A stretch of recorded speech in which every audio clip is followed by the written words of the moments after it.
पुण्यातील मुकुंदनगर भागात असलेल्या हजरत दमदम अली शाह दर्गा ही अनधिकृत दर्गा आहे आणि याच्या संदर्भात सकल हिंदू समाज जे आहे ते आक्रमक झालेले आहेत आणि आज या दर्ग्याच्या अनधिकृत बांधकामाच्या विरोधात पुण्यामध्ये सकल हिंदू समाजाच्या वतीनं मोठं आंदोलन जे आहे ते छेडण्यात येत आहे। खरं तर आज आपण बघू शकतोय की ज्या मुकुंदनगरमध्ये स्थित असणारी जी दर्गा आहे या दर्ग्याला पोलिसांच्या माध्यमातून जे आहे ते मोठा बंदोबस्त या ठिकाणी तैनात करण्यात आलेला आहे। तब्बल खरं तर 7 पोलिसांच्या व्यान जे आहेत मोठा तगडा पोलीस बंदोबस्त सध्या या ठिकाणी पाहायला मिळत आहे।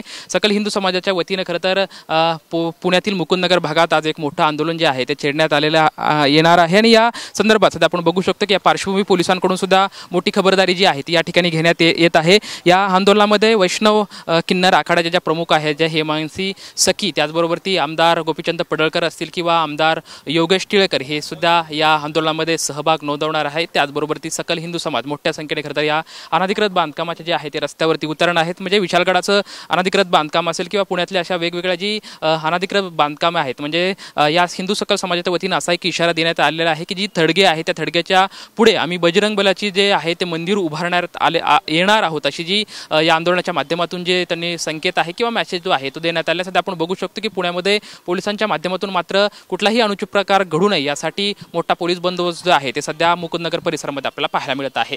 कॅमेरामॅन नागेश मर्डे सोबत लक्ष्मण जाधव, टीव्ही मराठी, पुणे।